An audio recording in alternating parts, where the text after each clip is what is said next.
जय श्री कृष्ण। राधे राधे। कामदा एकादशी व्रत कथा। आज चैत्र मास के शुक्ल पक्ष की एकादशी तिथि है और इस एकादशी को कामदा एकादशी के नाम से जाना जाता है। कुछ स्थान पर इसे कामदा ग्यारस भी कहते हैं। जिस प्रकार अग्नि लकड़ी को जलाकर राख कर देती है, उसी प्रकार कामदा एकादशी का व्रत सभी पापों को जलाकर भस्म कर देता है। इस एकादशी की कथा को सुनने से मनुष्यों को 1000 यज्ञ करने के बराबर फल की प्राप्ति होती है एवं सौभाग्य मिलता है। पूर्वजों को मोक्ष की प्राप्ति होती है। तो आज कामदा एकादशी की बड़ी ही दुर्लभ कथा, इस कथा को सुनने से समस्त मनोकामनाएं पूर्ण हो जाती हैं। श्रद्धा और प्रसन्न चित्त मन से इस कथा को पूरा अवश्य सुनिए। धर्मराज युधिष्ठिर ने अत्यंत विनम्रता और गहन श्रद्धा के साथ अपने दोनों हाथ जोड़कर भगवान वासुदेव से निवेदन किया, हे त्रिलोकीनाथ, हे भक्तों के समस्त कष्टों को हरने वाले मधुसूदन, मैं आपके श्री चरणों में कोटि कोटि प्रणाम करता हूँ। कृपा ये कर यह बताने की कृपा करें कि चैत्र मास के शुक्ल पक्ष में आने वाली एकादशी का क्या नाम है, उसकी महिमा क्या है, उस पवित्र व्रत का विधि विधान किस प्रकार से किया जाता है। हे प्रभु, मैं आपके श्री मुख से उस एकादशी की दिव्य पावन और पापों का नाश करने वाली कथा का श्रवण करना चाहता हूँ, जिससे मेरे समस्त संशय दूर हो जाएं और मेरे हृदय को परम शांति की प्राप्ति हो। हे केशव, आप ही इस संपूर्ण सृष्टि के पालन करता, रक्षक और मार्गदर्शक हैं। अतः कृपा करके मेरे इस प्रश्न का विस्तार पूर्वक उत्तर देकर मुझे कृतार्थ करें और समस्त प्राणियों के कल्याण का मार्ग प्रशस्त करें। भगवान श्री कृष्ण ने अपने परम भक्त युधिष्ठिर के ऐसे धर्म युक्त वचनों को सुनकर अपने मुखार विंद से एक मनमोहक मुस्कान बिखेरते हुए कहा, हे पांडुपुत्र, तुमने संपूर्ण मानव जाति के कल्याण के लिए अत्यंत ही उत्तम प्रश्न किया है। चैत्र मास के शुक्ल पक्ष में आने वाली इस परम पवित्र और मंगलकारी एकादशी को शास्त्रों में कामदा एकादशी के नाम से जाना जाता है। हे युधिष्ठिर, यह एकादशी अपने नाम के पूर्णतः अनुरूप ही मनुष्य की सभी सात्विक कामनाओं को पूर्ण करने वाली, जन्म जन्मांतर के संचित पापों को भस्म करने वाली, जीवन में अनंत सुख शांति प्रदान करने वाली है। इसके व्रत के प्रताप से बड़े ब्रह्म हत्या जैसे भयंकर पाप भी उसी प्रकार नष्ट हो जाते हैं, जैसे सूखी लकड़ियों के विशाल ढेर को अग्नि की एक छोटी सी चिंगारी पल भर में जलाकर भस्म कर देती है।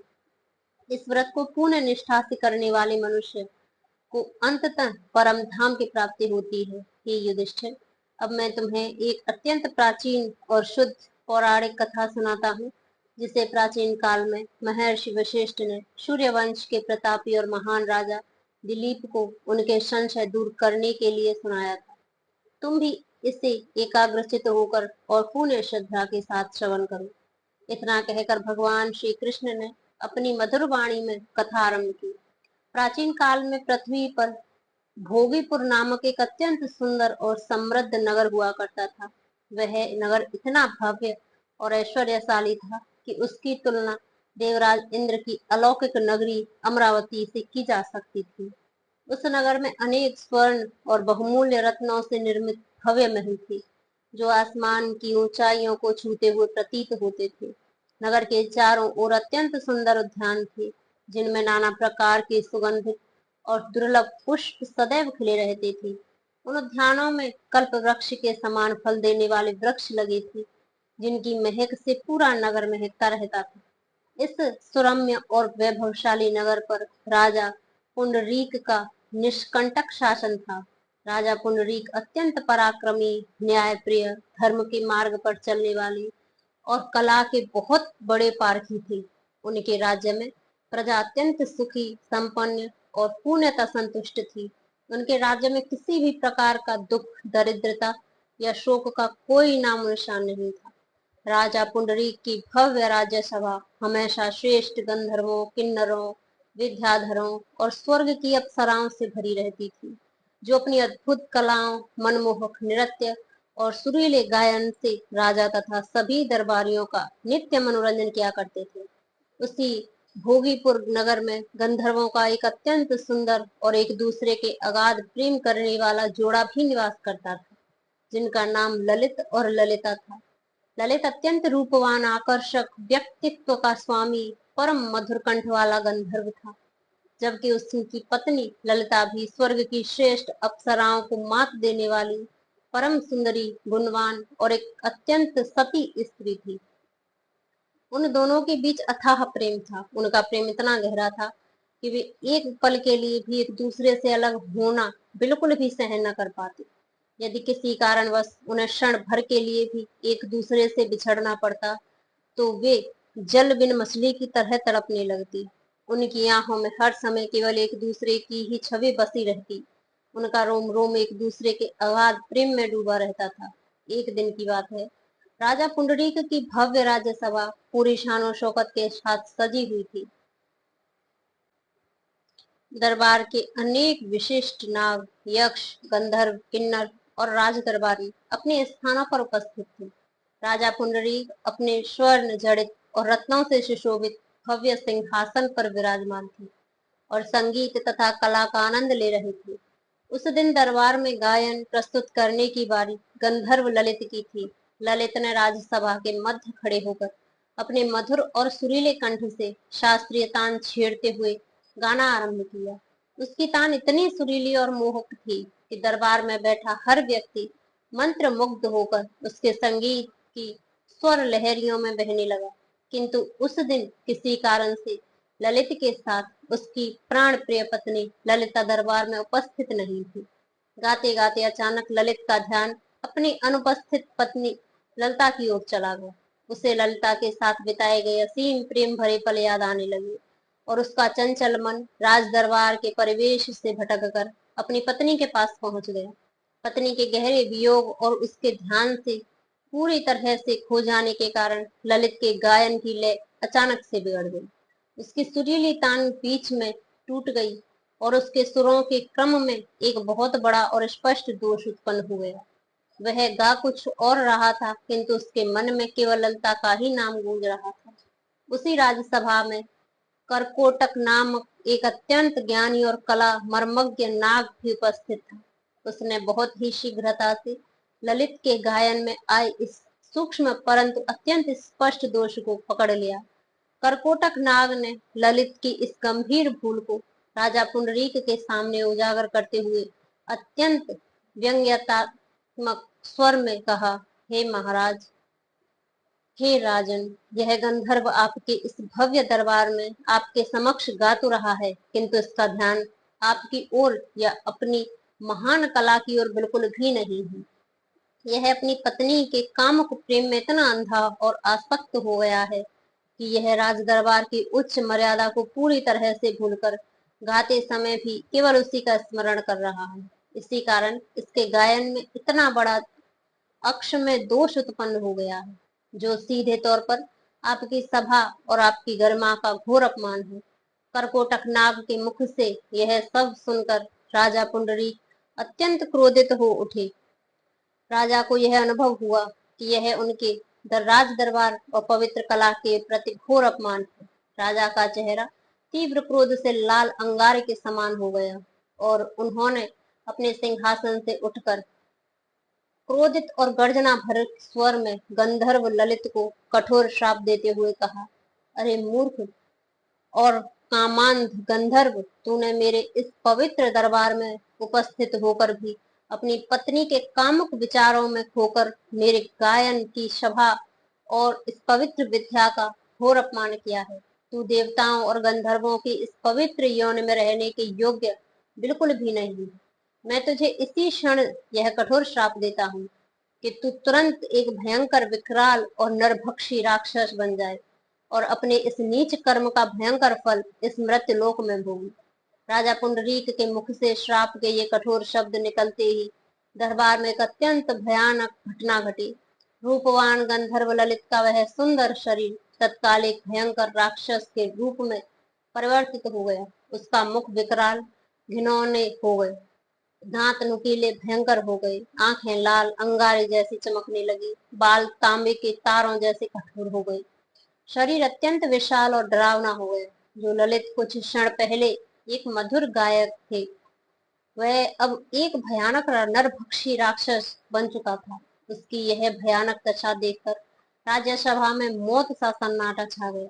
श्राप के प्रभाव से ललित को तत्काल अपना सुखी जीवन, अपनी पत्नी, वह नगर छोड़कर जाना पड़ा और वह घने जंगलों में एक नरभक्षी राक्षस के रूप में विलाप करते हुए भटकने के लिए विवश हो गए।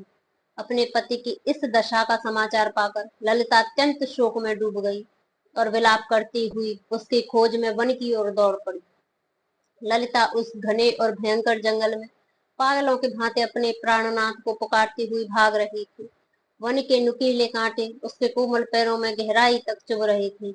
कटीली झाड़ियों की खरोचों से उसका सुंदर और सुकोमल शरीर लहूलुहान हो गया था, परंतु उस महान सतीक को अपनी किसी भी शारीरिक पीड़ा का तनिक भी भान नहीं था। उसके कानों में केवल राजा पुंडरीक के श्राप के वे अत्यंत कठोर और हृदय को भेदने वाले शब्द गूंज रहे थे। आंखों के सामने अपने प्रिय पति का वह विकराल राक्षसी रूप बार बार कौंध रहा था। वह रोती बिलखती दिशाहीन होकर कभी इस ऊंचे पर्वत पर तो कभी उस गहरी घाटी में भटक रही थी। कभी वह तेज धूप में तपती रेत पर दौड़ती, तो कभी भयंकर शीत में ठिठुरती हुई वन वन अपने पति के खोज में मारी मारी फिरती। अंततः कई दिनों के कठोर और हृदय विदारक अन्वेषण के पश्चात उसने एक सूखे और विशाल वृक्ष के नीचे उस भयानक राक्षस को देखा, जो कभी उसका रूपवान और मधुर कंठ वाला पति ललित हुआ करता था। उसे देखते ही ललिता की आंखों से आंसुओं की अविरल धारा बह निकली। उसकी चीख निकल गई। ललित का वह राक्षसी स्वरूप इतना भयावह और विभत्स था कि कोई भी सामान्य मनुष्य उसे देखकर ही भय से अपने प्राण त्याग दे। उसका शरीर किसी काले और ऊंचे पहाड़ के समान विशाल और भद्दा था। उसकी गर्दन अत्यंत लंबी और डरावनी थी। उसके हाथ और पैर विशालकाय वृक्षों की मोटी शाखाओं की भांति खुरदरे, कठोर और काले हो गए थे। उसकी आंखों से मानो हर समय क्रोध और क्षुब्धता की अग्नि की लपटें निकल रही थी। उसके मुख से अत्यंत घिनौनी दुर्गंध आ रही थी। वह भूख और प्यास से बुरी तरह तड़प रहा था। नरभक्षी होने के कारण कच्चे मांस और रक्त की तलाश में खूंखार जानवरों की तरह इधर उधर भाग रहा था। ललिता अपने प्राण प्रिय पति को इस दारुण और हृदय विदारक दुर्दशा को देखकर मूर्छित होकर वहीं कठोर भूमि पर गिर पड़ी। जब कुछ समय पश्चात उसे होश आया, तो वह अपने क्रूर भाग्य को कोसने लगी और अत्यंत विलाप करते हुए जोर जोर से कहने लगी कि हे विधाता, यह कैसा क्रूर परिहास है। मेरे पति ने ऐसा कौन सा जघन्य अपराध कर दिया था, जिसका इतना भयंकर और अमानवीय दंड उन्हें भुगतना पड़ रहा है। हम दोनों का निश्चल और पवित्र प्रेम ही क्या हमारे लिए सबसे बड़ा अभिशाप बन गया। परंतु ललिता एक महान सती और अपने पतिव्रत धर्म पर पूर्णतः अड़िग स्त्री थी। उसने अपने पति को इस दशनीय स्थिति में वन में अकेला छोड़ने का विचार अपने स्वप्न में भी नहीं किया। उसने यह दृढ़ संकल्प लिया कि चाहे जो भी भयंकर परिस्थिति उत्पन्न हो जाए, वह एक छाया के भांति अपने पति के साथ इस घोर नरक रूपी जीवन में भी निवास करेगी और उनके हर कष्ट में उनकी भागीदारी बनेगी। इसके पश्चात ललित उस भयंकर राक्षसी रूप में उस विशाल वन में जहां जहां भी जाता, ललिता उसके पीछे पीछे निरंतर चलती रहती। ललित भूख से व्याकुल होकर जब किसी जंगली जीव को मारता और उसका कच्चा मांस नोच नोच कर खाता, तो यह विभत्स दृश्य देखकर सात्विक ललिता की आत्मा चीत्कार कर उठती। उसे बार बार याद आता कि कैसे उसका पति कभी देवताओं के समान अमृत तुल्य और सात्विक भोजन ग्रहण किया करता था, और आज श्राप के वशीभूत होकर वह पिशाचों से भी बदतर जीवन की जी रहा है। ललित के भीतर अब गंधर्व का कोई भी गुण, करुणा, स्मृति शेष नहीं बची थी। वह पूर्ण रूप से एक क्रूर, बुद्धिहीन और बर्बर राक्षस बन चुका था, जो न तो अपनी प्राण प्रिय पत्नी ललिता को पहचान पाता था, न ही उसके बहते आंसुओं का उस पर कोई तनिक भी प्रभाव पड़ता था। कई बार तो वह अज्ञान वश भयंकर गर्जना करते हुए स्वयं ललिता पर भी आक्रमण करने के लिए झपट पड़ता, किंतु ललिता के सतीत्व के अत्यंत प्रबल तेज और ईश्वर की असीम कृपा से वह कभी उसे हानि नहीं पहुंचा सका। इसी प्रकार घोर कष्ट, असहनीय पीड़ा और भूख प्यास सहते हुए दोनों उस बीहड़ और अंधकार में वन में कई वर्षों तक लगातार भटकते रहे। ललिता दिन रात केवल ईश्वर से यही प्रार्थना करती रहती कि हे त्रिलोकीनाथ प्रभु, मेरे पति को इस असहनीय नरक से मुक्त दिलाने का कोई मार्ग प्रशस्त करें। मैं अपने पति की यह भयानक पीड़ा और उनका यह राक्षसी विलाप अब और सहन नहीं कर सकती। हे जगत के पालनहार, यदि मैंने अपने जीवन में कभी भी पूर्ण निष्ठा से आपकी भक्ति की है और अपने पतिव्रत्य धर्म का पूरी ईमानदारी से पालन किया है, तो मेरे पति के इस घोर पाप को क्षमा कर उन्हें पुनः उनका वास्तविक स्वरूप प्रदान करें। ललिता की यह अत्यंत करुण पुकार और उसका अनन्य पतिव्रत्य धर्म अंततः रंग लाया। एक दिन भटकते भटकते वे दोनों विंध्याचल पर्वत की अत्यंत रमणीय और पवित्र कंदराओं की ओर पहुंच गए। विंध्याचल पर्वत पर वह विशेष क्षेत्र अत्यंत अलौकिक, शांत और आध्यात्मिक ऊर्जा से पूर्णतः परिपूर्ण था। वहां का शुद्ध वातावरण वन के उस भयंकर हिस्से से बिल्कुल भिन्न था जहाँ वे अब तक भटककर कष्ट सह रहे थे। वहां के वृक्ष नाना प्रकार के रसीले फलों से लदे हुए थे। पवित्र सरिताएं कल कल ध्वनि करती हुई बह रही थी। वायु में एक दिव्य और मनमोहक सुगंध व्याप्त थी।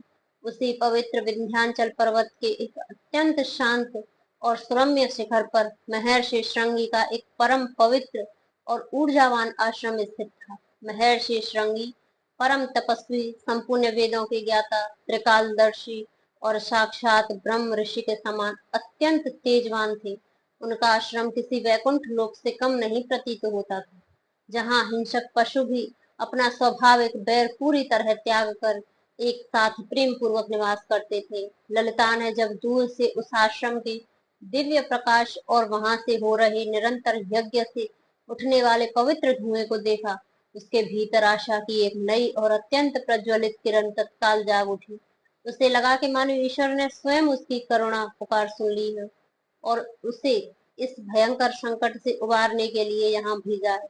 ललिता ने तुरंत ही अपने राक्षसी पति को उसी स्थान पर रुकने को कठोर संकेत किया, क्योंकि वह भलीभांति जानती थी एक अपवित्र और क्रूर राक्षस का महर्षि के परम पवित्र आश्रम में प्रवेश सर्वथा वर्जित और अत्यंत विनाशकारी हो सकता है। वह स्वयं अपने कोमल चरणों से दौड़ती हुई आश्रम की ओर चल पड़ी। वहां पहुंचकर उसने देखा कि महर्षि श्रृंगी अपने अनेक शिष्यों के मध्य एक ऊंचे और सुशोभित आसन पर विराजमान होकर धर्म और ज्ञान की अमृत वर्षा कर रहे। उनके मुखमंडल पर सूर्य के समान अत्यंत प्रखर तेज और करुणा का अपार सागर छलक रहा है। ललिता अत्यंत संकोच, अपार श्रद्धा और दीनता के साथ महर्षि श्रृंगी के सम्मुख उपस्थित हुई और साष्टांग दंडवत प्रणाम करते हुए उनके श्री चरणों में गिर पड़ी।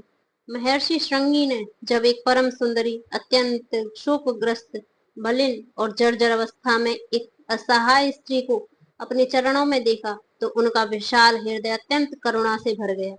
उन्होंने अपने दिव्य और परलौकिक ज्ञान से ललिता के सतीत्व और उसके अपार दुखों को पल भर में ही भांप लिया। महर्षि श्रृंगी अत्यंत मधुर और शांत स्वर में ललिता से पूछा कि हे कल्याणी देवी, तुम कौन हो? तुम्हारा जन्म इस उत्तम कुल में हुआ है। तुम्हारी यह अत्यंत दयनीय और शोकाकुल अवस्था कैसे हुई? तुम इस अत्यंत दुर्गम और भयानक वन में किस कारण से अकेली भटक रही हो? हे पुत्री, निसंकोच होकर अपने शोक का पूर्ण कारण मुझे विस्तार पूर्वक बताओ, क्योंकि मेरे इस पवित्र आश्रम में आने के पश्चात किसी भी प्राणी का कोई दुख शेष नहीं रहता, सबका कल्याण होता है।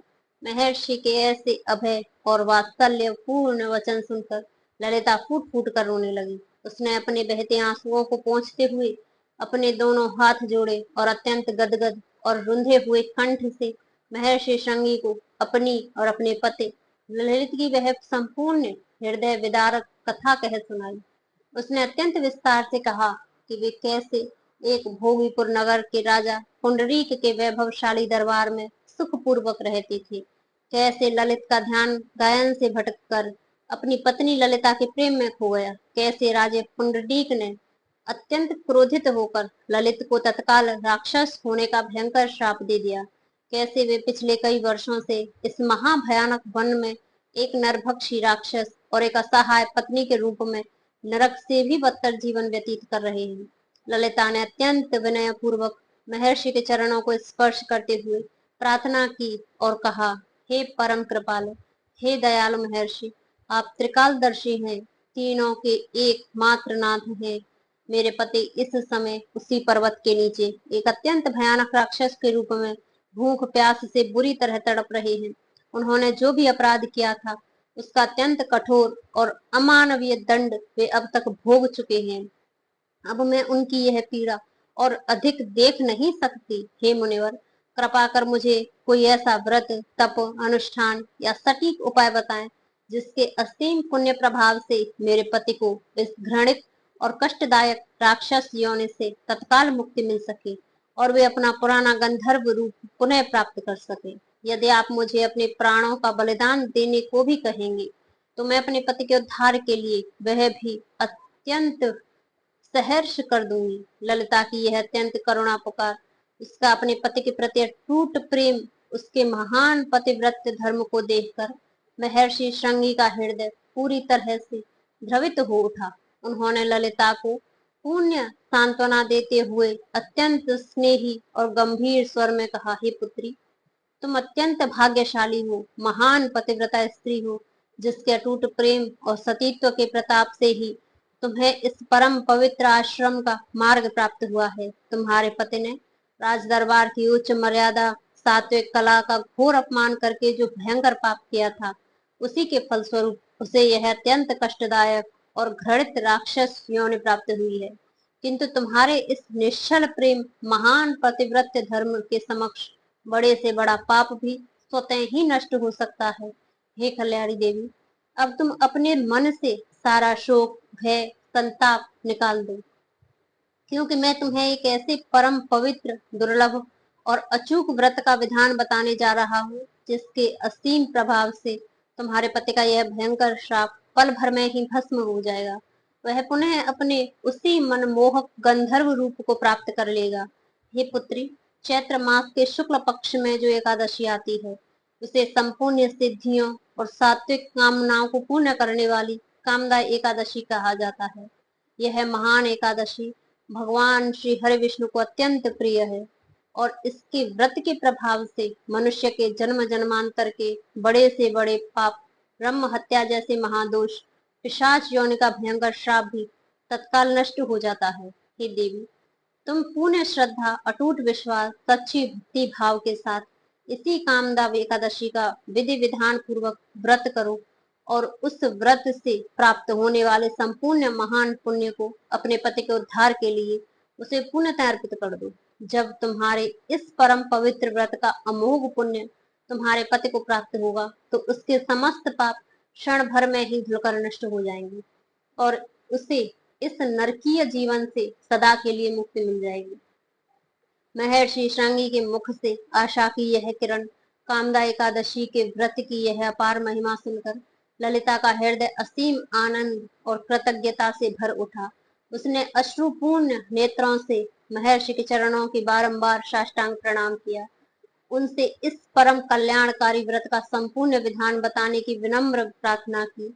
महर्षि ने अत्यंत कृपा पूर्वक ललिता को कामदा एकादशी का व्रत का विस्तृत विधान समझाते हुए कहा कि हे पुत्री, दशमी तिथि की संध्या से ही अपने मन को पूर्ण सात्विक और भगवान विष्णु के श्री चरणों में एकाग्र कर लेना। एकादशी के दिन सूर्योदय से पूर्व उठकर पवित्र नदी या सरोवर में स्नान करके शुद्ध और स्वच्छ वस्त्र धारण करना, भगवान श्री हरि विष्णु की पंचोपचार या षडोपचार विधि से पूजा भक्ति भाव के साथ पूजा अर्चना करना, दिन भर पूर्णतः निराहार और निर्जल रहकर भगवान के पवित्र नाम का स्मरण, कीर्तन, भजन करना, रात्रि के समय भी निद्रा का त्याग कर भगवान की मूर्ति के समक्ष जागरण करना, उनके दिव्य मंत्रों का निरंतर जाप करना, अगले दिन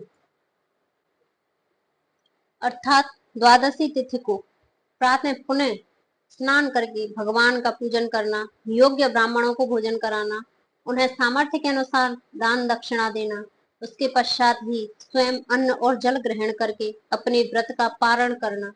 महर्षि श्रृंगी ने कामदा एकादशी व्रत का यह संपूर्ण और सटीक विधान सुनकर ललिता ने अत्यंत श्रद्धा पूर्वक उनके आदेश को अपने माथे पर धारण किया। उन्हें प्रणाम करके पुनः उसी घने वन की ओर लौट गई, जहाँ उसका पति ललित उस भयंकर राक्षसी रूप में भूख और प्यास से तड़पते हुए उसकी प्रतीक्षा कर रहा था। ललिता ने मन ही मन भगवान श्री हरि विष्णु का स्मरण करते हुए दृढ़ संकल्प लिया कि वह अपने प्राणनाथ को इस दारुण दुख से मुक्त कराने के लिए महर्षि द्वारा बताए गए इस कामदा एकादशी व्रत को पूरी निष्ठा और कठोरता के साथ संपन्न करेगी।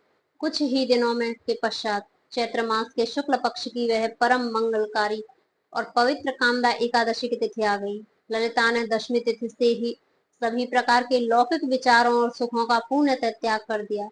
अपना पूरा ध्यान केवल भगवान नारायण के श्री चरणों में केंद्रित कर लिया।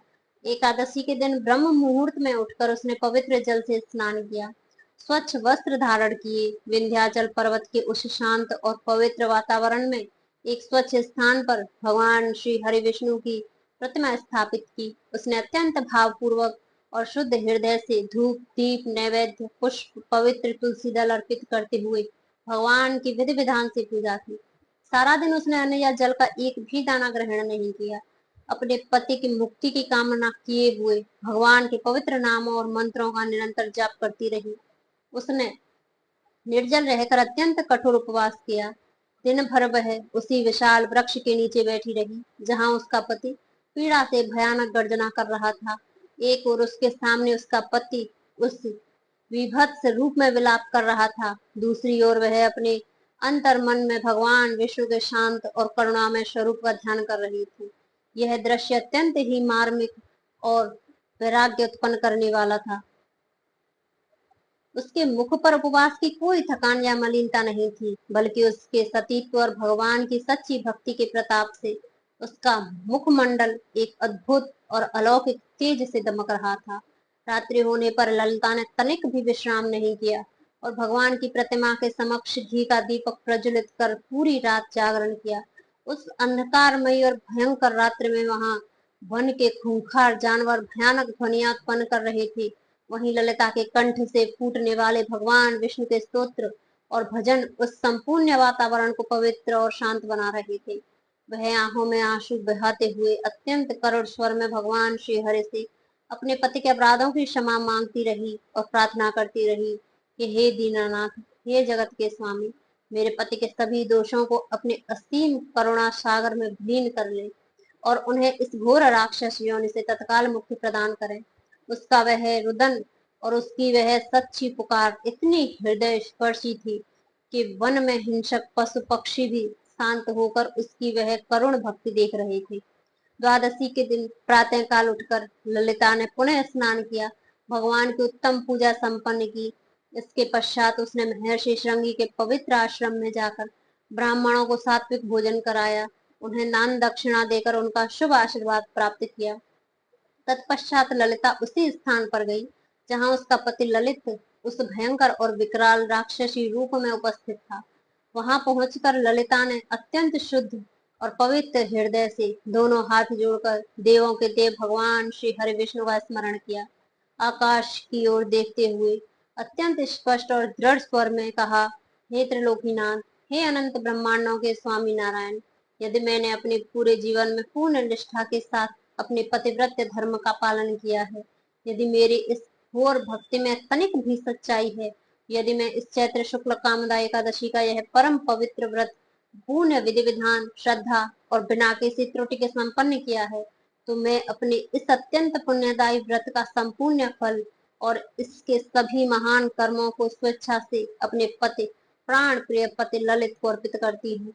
हे परम पिता, मेरे इस कामदा एकादशी व्रत के अमोघ पुण्य के प्रताप से मेरे पति का यह भयंकर श्राप इसी क्षण नष्ट हो जाए।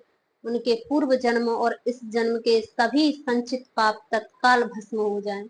वे अपनी उसी पुराने मनमोहक और रूपवान गंधर्व स्वरूप को पुनः प्राप्त कर लें। ललिता के मुख से निकले ये शब्द किसी अमोघ अस्त्र के समान थे, जिनमें उसके सतीत्व की अपार शक्ति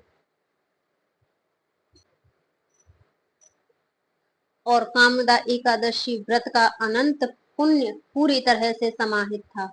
जैसे ही उसने अपने व्रत का यह महान पुण्य अपने पति को अर्पित करने का वह पवित्र संकल्प पूरा किया, वैसे ही उस घने और भयंकर वन में एक अत्यंत अद्भुत अलौकिक चमत्कारिक घटना घटित होने लगी, जिसे देखकर स्वयं देवता भी आकाश से पुष्प वर्षा करने लगे।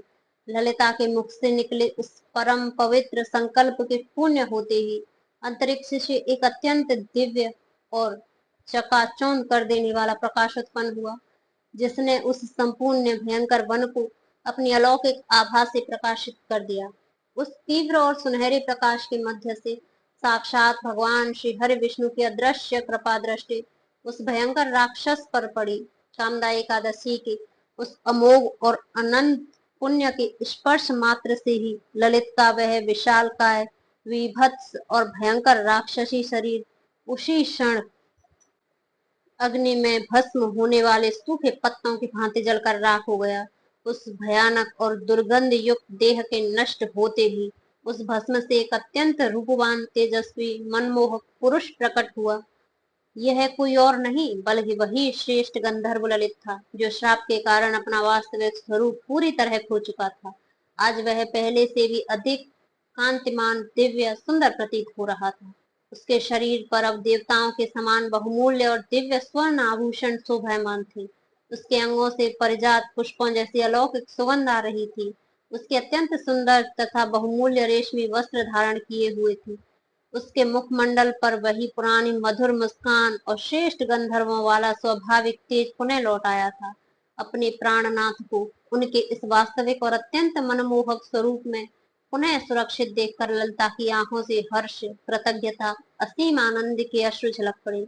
वह दौड़कर अपने पति के गले लग गई और दोनों अगाध प्रेम तथा ईश्वर की असीम कृपा के भाव में डूब गए।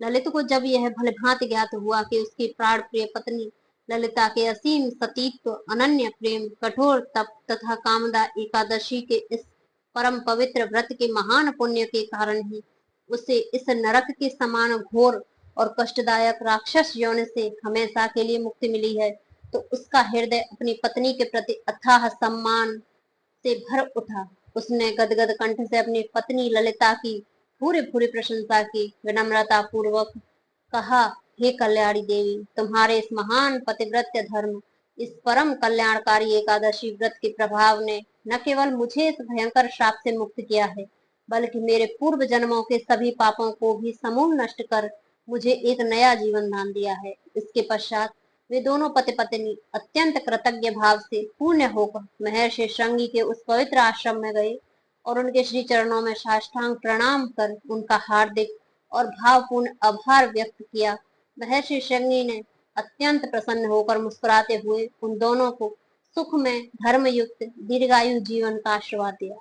ठीक उसी समय आकाश मार्ग से देवताओं का एक अत्यंत भव्य स्वर्ण जड़ित रत्नों से सुसज्जित दिव्य पुष्प वर्षा करता हुआ विमान वहां उतरा। वह अलौकिक देव विमान उन दोनों श्रेष्ठ गंधर्वों को ससम्मान उनके लोक ले जाने के लिए स्वयं देवराज इंद्र के आदेश से आया था। ललित और ललिता उस दिव्य विमान में बैठकर स्वर्ग की अप्सराओं और गंधर्वों द्वारा गाए जा रहे मंगल गीतों के बीच अत्यंत सुख और वैभव के साथ देवलोक की ओर प्रस्थान कर गए।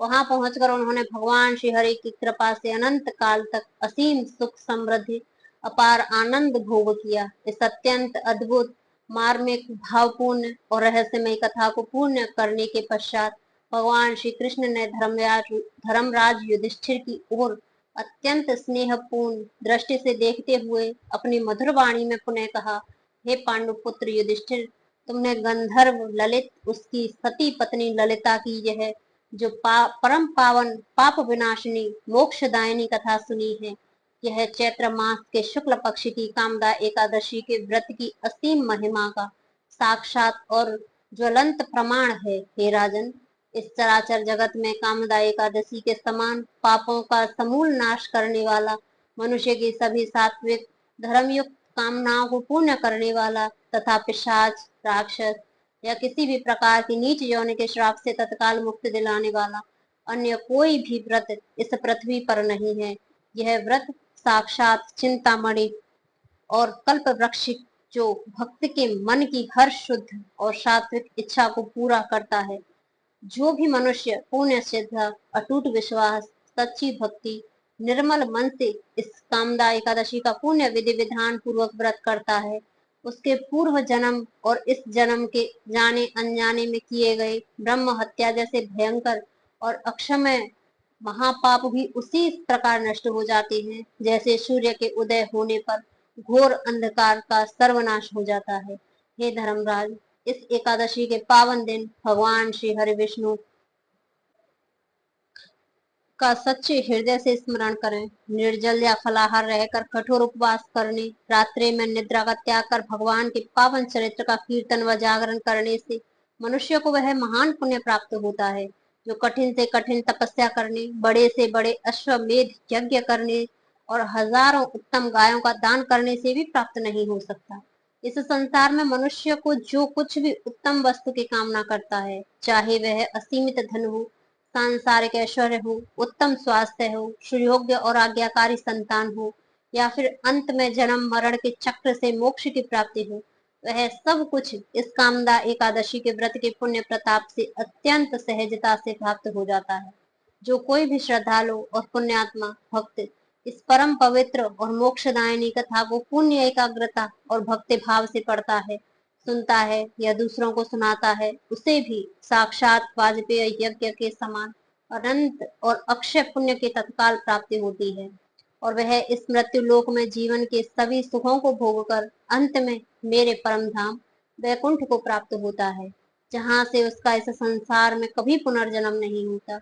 भगवान श्री कृष्ण के श्री मुख से इस परम कल्याणकारी कामदा एकादशी के व्रत की यह अद्भुत महिमा, गंधर्व ललित और ललिता की यह मार्मिक कथा सुनकर धर्मराज युधिष्ठिर का मन असीम शांति, परम आनंद और भगवान नारायण की अनन्य भक्ति से पूरी तरह भर गया। उन्होंने अत्यंत गदगद स्वर में अपने दोनों हाथ जोड़कर त्रिलोकीनाथ भगवान वासुदेव के श्री चरणों में वंदना की और इस परम दुर्लभ ज्ञान वर्धन तथा आत्मिक शांति प्रदान करने वाले उपदेश को देने के लिए उनका बारंबार धन्यवाद किया। इस प्रकार यह परम पावन कथा यहाँ संपन्न होती है, जो आज भी संसार के सभी जीवों को सत्य के मार्ग पर चलने, अपने कर्तव्यों का निष्ठा से पालन करने, पति पत्नी के मध्य अगाध प्रेम, स्त्री के सतीत्व की शक्ति, भगवान की सच्ची और निस्वार्थ भक्ति का शाश्वत संदेश प्रदान करती है। जय श्री कृष्ण।